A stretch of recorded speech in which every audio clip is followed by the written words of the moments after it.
Hello viewers, welcome to learn computer academy. গত video পর্যন্ত আমরা যে অ্যাপটা নিয়ে কাজ করছিলাম বা ছোট একটা টু ডু অ্যাপ আমরা বানানোর চেষ্টা করছিলাম। সেখানে আমরা দেখেছিলাম যে কিভাবে আমরা এখানে টাস্ক এড করতে পারি এবং সেই টাস্কের ভিতরে কিভাবে একটা ডিলিট বাটন এবং এডিট বাটন আমরা অ্যাটাচ করতে পারি। তো ডিলিট বাটন নিয়ে আমাদের কাজ তো হয়ে গেছিল অনেক আগেই। এডিট বাটন নিয়ে আমরা গত ভিডিওতে কাজ করেছিলাম এবং দেখেছিলাম যে এলআই তে ক্লিক করি সেই এলআই এর আইডিটা আমরা এখানে দেখতে পাই। তো বেসিক্যালি আমাদের কাজ করতে হবে এমন যে এডিট বাটনে যখন আমরা ক্লিক করব, এই এলআই এর ভিতরে যে এই যে টেক্সটটা আছে, এই টেক্সটটাকে আমাদেরকে এডিট করতে হবে। এটা হলো আমাদের মেইন উদ্দেশ্য। তো এখন এই যে টাস্ক 1 যেটা রয়েছে, এটাকে যদি আমরা আবার এখানে পৌঁছে দিতে পারি, এই বাটনে ক্লিক করার মাধ্যমে এবং তারপরে এই বাটনে যদি আবার ক্লিক করি, তাহলে আমাদের কি হবে?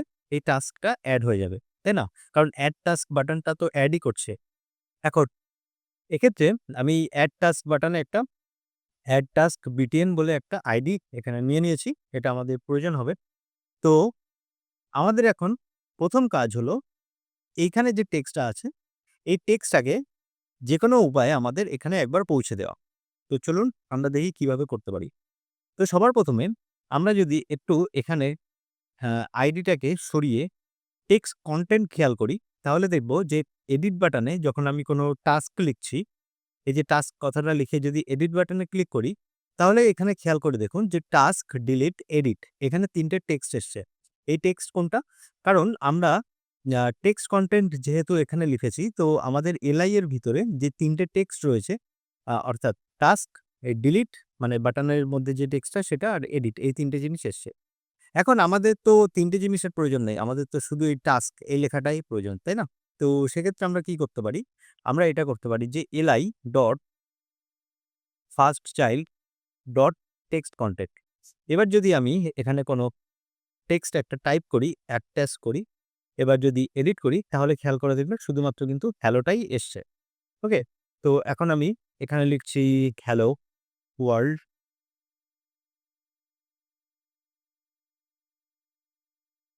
তাহলে এখানে দেখুন হ্যালো ওয়ার্ল্ড এখানে কিন্তু এড হচ্ছে। এবার আমি আবার এটাকে এডিট করার চেষ্টা করছি। তাহলে দেখুন হ্যালো ওয়ার্ল্ড এসছে। ওকে? তো আমরা এখন বুঝতে পেরেছি যে আমাদের এই যে টেক্সটটা আমাদের এডিট বাটনে ক্লিকের মাধ্যমে টেক্সটটা আমাদের হাতে আসছে। এটাকে জাস্ট এই যে ফিল্ডটা আছে এই ইনপুট ফিল্ডে সেট করে দিতে হবে। তো সেটা আমরা কিভাবে করতে পারি? তো আমাদের কাছে আছে কিন্তু এই যে ইনপুট টাস্ক। ইনপুট টাস্কটা কিন্তু আমাদের এই যে ফিল্ডটা এই ফিল্ডটার নাম ইনপুট টাস্ক। তো আমরা যদি এখন ইনপুট টাস্ক ইকুয়ালস টু এই লেখাটাকে এখানে অ্যাসাইন করে দিই input task equals to li.first element.textContent এটাকে সেট করে দিই। এবার যদি আমরা এখানে একটু চেক করি, অ্যাড টাস্ক, এডিট আচ্ছা কনস্ট্যান্ট ভ্যারিয়েবল এখানে অ্যাসাইন হয়ে গেছে। তো আমাদেরকে এখানে করতে হবে আ সরি আমাদের মিস্টেকটা হয়েছে ইনপুট টাস্ক ডট ভ্যালু। আমাদের ভ্যালু সেট করতে হবে।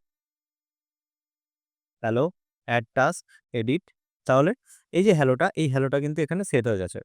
তো আমি আরেকবার এখানে দেখাচ্ছি যে React JS এই অ্যাড টাস্ক আমি যদি এখন এডিট করি, তো এই লেখাটাই কিন্তু এখানে গিয়ে সেট হয়ে যাচ্ছে। তো এই পর্যন্ত আমরা কাজ করতে পেরেছি। এবার এই কাজটা হওয়ার সঙ্গে, সঙ্গে আমরা যখন এডিট বাটনে ক্লিক করেছি, আমাদের প্রয়োজন এই বাটনের টেক্সটটাও যাতে চেঞ্জ হয়ে যায়। তো সেটা আমরা কিভাবে করতে পারি? এটাও খুব সহজ। আমাদের যে বাটনটা রয়েছে add task, add task button, সেই add task button dot text content equals to আমরা আপডেট এইভাবে লিখে দিতে পারি। তো এবার কি হবে? আমি যখন অ্যাড টাস্ক করব, এডিট বাটনে ক্লিক করব, তখন দেখুন আপডেট বাটন হয়ে গেছে। তো এটা জাস্ট বাটনের টেক্সটটা চেঞ্জ হয়েছে। তার মানে এই নয় যে আমি যদি এখন React JS টাকে এইভাবে আপডেট করতে চাই, তারপরে আপডেট বাটনে ক্লিক করি, তার মানে এই টেক্সটটা আপডেট হয়ে যাবে, এমন নয়। কারণ আমার বাটন ওই অ্যাড বাটনই আছে। শুধু লেখাটা চেঞ্জ হয়ে গেছে, লেবেলটা চেঞ্জ হয়ে গেছে। তার মানে এর মধ্যে ফাংশনালিটি চলে আসেনি। তো এইজন্য আমাদের কিন্তু একটা থার্ড একটা ভ্যারিয়েবলের প্রয়োজন হবে।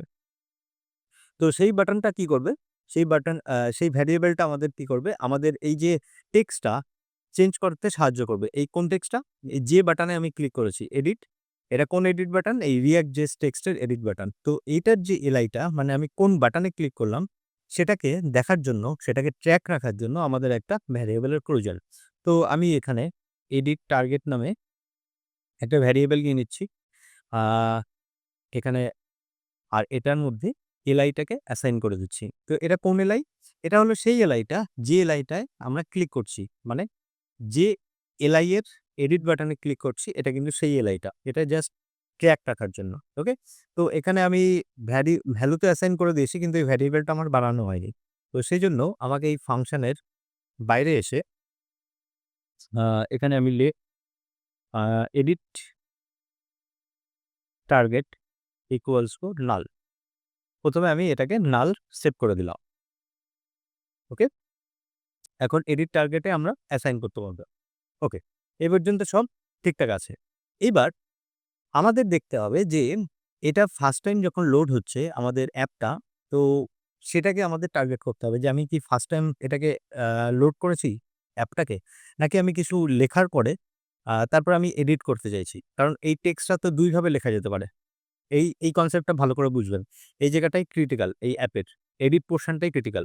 আমি এখানে যখন লিখছি যে হ্যালো, এখানে আমি হ্যালো লিখলাম বা সামথিং কিছু লিখেছি। আমি এখানে যে টেক্সটটা লিখে এবার এড টাস্ক বাটনে ক্লিক করলাম, সেক্ষেত্রে এখানে তো এড হচ্ছে, সব ঠিক আছে। কিন্তু এখানে তো আরেকভাবেও লেখা যায়, সেই ব্যবস্থাও তো আমরা করলাম এখানে। সেটা কি? এডিট বাটনে ক্লিক করেও তো আমরা লিখতে পারি। এখন এটা ট্র্যাক হবে কি করে? যে আমি এডিট বাটনে ক্লিক করে এখানে টেক্সটটাকে রিপ্লেস করিয়েছি বা ভ্যালুটাকে সেট করেছি, না আমি নিজে হাতে লিখেছি এটাকে। ওকে? তো সেইটাকেই ট্র্যাক রাখার জন্য আমরা এডিট টার্গেট নামে একটা ভ্যারিয়েবল নিয়েছি। এই ভ্যারিয়েবলটা আমাকে সবসময় একটা হিন্ট দেবে যে আমি এডিট করতে চাইছি নাকি ফ্রেশ কনটেন্ট লিখতে চাইছি। তো আমরা এখানে এসে চেক করব। এখানে এডিটের কোড আমরা লিখছি। সেটা কি? যদি এডিট টার্গেট থাকে, এডিট টার্গেট তার মানে যদি এটা এডিট টার্গেট থাকে অর্থাৎ এডিট টার্গেট যদি নাল না হয়। ওকে? কারণ ডিফল্টটা তো নাল আছে। তো সেক্ষেত্রে আমাদের এই কোডটা চলবে না।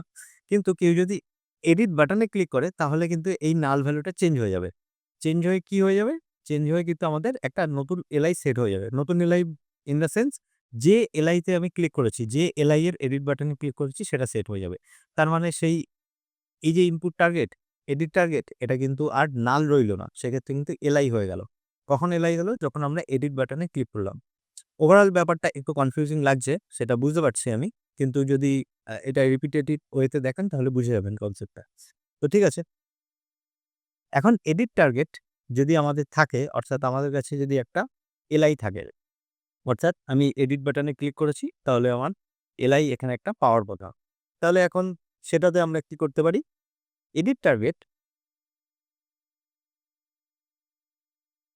মানে এলআই কিন্তু dot first child dot text content equals two যে ইনপুট ভ্যালুটা আমাদের কাছে আছে সেটাই। ব্যাস এটাই। এরপরে কি? আমাদেরকে যখন আমাদের আ টার্গেট আমাদের যখন এলআই আপডেট হয়ে গেল, তারপরে আমরা এডিট যে বাটনটা আছে, সেই এডিট বাটনের dot text content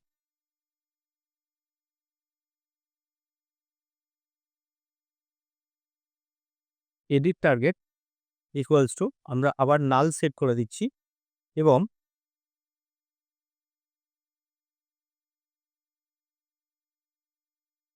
input task dot value equals to আবার ব্ল্যাংক করিয়ে দিচ্ছি।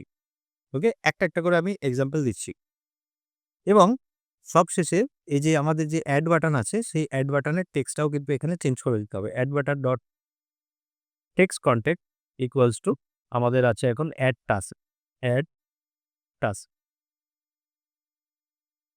ওকে? এই পর্যন্ত লিখতে হবে। আর এখানে একটা আ আরেকটা এক্সট্রা কোড আমাদের প্রয়োজন হবে। সেটা আমি আগে দেখিয়ে দিই যে কি ইস্যুটা আসবে। তো সবার ১ম এ খেয়াল করুন। আমি যখন ফ্রেশ অবস্থায় লিখছি, হ্যালো, এড টাস্ক, ওকে, পারফেক্ট। আ লিখলাম টাস্ক 2 এড টাস্ক, পারফেক্ট। আমি যদি ডিলিট করতে চাই ডিলিটও হচ্ছে, কোনো অসুবিধা নেই।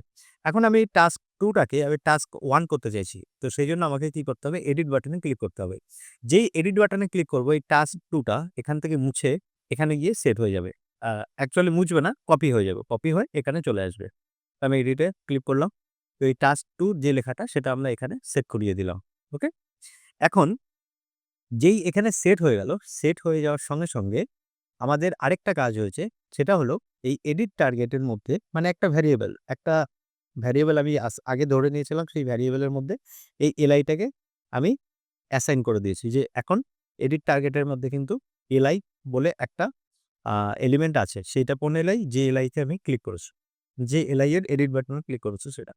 এবার যদি আমি এখানে আপডেটে ক্লিক করি তাহলে খেয়াল করে দেখুন এই যে টাস্ক 2 সেটা আরেকবার এড হয়ে গেছে। তো বিষয়টা কি হলো? আরেকবার বুঝে নিন। এখানে আমি লিখলাম হ্যালো এড টাস্ক। এবার যখন আমি এডিটে ক্লিক করছি, এই টেক্সটটা এখানে গেল। এখনো পর্যন্ত কিন্তু এই বাটনটা এড বাটনই আছে। ওকে? জাস্ট এড বাটন যেভাবে কাজ করছিল সেইভাবেই কাজ করবে। অর্থাৎ আমি যদি এখানে টেক্সট চেঞ্জও করে দিই, তো কিন্তু এডিট করবে না। কি করবে? নতুন একটা এলআই তৈরি করে দেবে। কেন?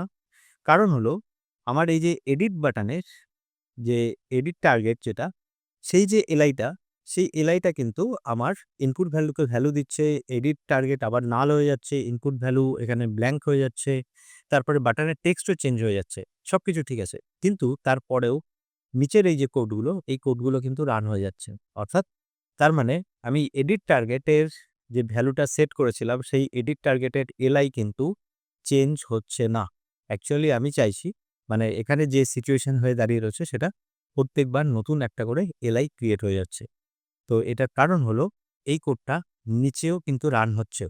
এর বাইরে এসেও কিন্তু রান হচ্ছে। তো সেক্ষেত্রে হলো এই জায়গা থেকে নতুন এলআই ক্রিয়েট হচ্ছে। তো এই জিনিসটাকে বন্ধ করতে গেলে আমাকে এখানে এসে রিটার্ন কিওয়ার্ডটা লিখতে হবে যাতে আমার এড টাস্ক হয়ে যাবে, আমার নতুন ভ্যালু আপডেট হয়ে যাবে, তারপরে কোড কিন্তু স্টপ হয়ে যাবে।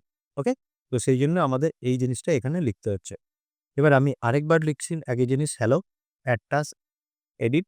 আমি যদি এখন হ্যালো 2 লিখি এখানে, এবার যদি আপডেটে ক্লিক করি তাহলে দেখুন এটাই আপডেট হয়েছে। ওকে? নতুন কিন্তু এলআই ক্রিয়েট হয়নি। ঠিক আছে? কেন ক্রিয়েট হয়নি? কারণ এডিট টার্গেট যখন ইনপুট ভ্যালু সেট করে দিয়েছে তারপরে এডিট টার্গেট নাল হয়ে গেছে। তার মানে এই এলআই এর আর কোনো ট্রেস নেই। আর কোডও নিচের দিকে আর নামতে পারে না। ওকে? তো সেইজন্য আমরা এই খুব সহজ পদ্ধতিতে এক্সট্রা একটা ভ্যারিয়েবল নিয়ে আমরা কিন্তু এই এডিটের কাজটা করে ফেলতে পারি। এখন আপনি যেমন খুশি তেমন কোড এখানে আপডেট করতে পারেন। যদি আপনি এটাকে ডিলিট করেন, ডিলিট হয়ে যাবে। এটাকে যদি এডিট করতে চান, তো এডিটেড জাস্ট এটাকে আপডেট করতে চাইলে এটা আপডেটও হবে। তো আশা করি বুঝতে পেরেছেন বিষয়টা। এটা যদি আপনি রিপিটেটিভ ওয়েতে দেখেন তাহলে বুঝে যাবেন। কারণ এডিটের কনসেপ্ট অলওয়েজ একটু কিন্তু কমপ্লিকেটেড। কারণ এডিট আ যে ফাংশনালিটি সেটা অনেকভাবে বানানো যায়। আমরা এর ভিতরে যে আইডি ছিল প্রত্যেকটা এলআই এর, আপনাদের অনেকের মনে হতে পারে যে এই যে আমরা একটা আইডি নিলাম এলআই এর তো সেটার ইউজ কোথায় হবো? হ্যাঁ, সেটার ইউজ করেও আমরা একই জিনিস বানাতে পারতাম। আপনারা আ নিজেদের থেকে চেষ্টা করবেন যে এই আইডিটাকে ইউজ করে এটাকে আপডেট করা যায় কিনা? সেটা আরো বেশি এফিশিয়েন্ট ওয়ে হবে। ওকে? আচ্ছা। আর সবশেষে আরেকটা এখানে ইনফরমেশন দিতে চাইছি। আমাদের এই যে ওয়েবসাইটটা যেটা আছে যেখানে আপনারা প্রিপারেশন নিতে পারেন ইন্টারভিউ রিলেটেড। আপনারা যারা ইন্টারভিউ এর জন্য রেডি হচ্ছেন, আমাদের এই ওয়েবসাইট থেকে আপনারা কিন্তু প্রিপারেশন নিতে পারেন। ওকে? আর এখানে কিন্তু আ আপনাদের যে কোয়েশ্চেন আনসার যেগুলো সাজানো আছে, সেগুলো ডিজাইন লেভেল থেকে HTML, CSS, JavaScript থেকে এছাড়াও আপনাদের কিছু টেকনিক্যাল কোয়েশ্চেনও এর মধ্যে কিন্তু দেওয়া আছে। তো আপনারা যে কোয়েশ্চেনটা একবার করে ফেলবেন সেটা কিন্তু এরকম টিক মার্ক হয়ে যাবে। তো আপনি ট্র্যাক করতে পারবেন যে আপনি কতদূর পড়েছিলেন। ওকে? তো এটা আমার মনে হয় খুব হেল্পফুল ইন্টারভিউ প্রিপারেশন নেওয়ার জন্য। এছাড়াও আপনি কিন্তু ক্যাটেগরি ওয়াইজ ও এখানে সিলেক্ট করতে পারেন। আর পুরো জিনিসটাকে যদি একবার রিসেট করতে চান তাহলে রিসেটও করতে পারেন। ওকে? আর এছাড়াও আপনি যদি লাইট মুড পছন্দ করেন তাহলে লাইট মুড আর ডার্ক মুড পছন্দ করলে ডার্ক মুডও দেখতে পারেন। আর আপনি যদি বাঙালি হয়ে থাকেন, আ আমাদের ভিডিওটা যেহেতু বাংলায় তো অবভিয়াসলি আপনি বাংলা জানেন, বাংলা ভিডিও যখন দেখছেন, তো সেক্ষেত্রে কিন্তু আপনি এটাকে বাংলাতেও কনভার্ট করে পুরো জিনিসটা বাংলাতেও করতে পারেন। ওকে? তো যাদের ইংলিশে একটু অসুবিধা হয় তো তারা কিন্তু বাংলায় করে জিনিসটা একটু ইউজ টু হয়ে যেতে পারেন। তো আজকের ভিডিও এতটুকুই রাখছি।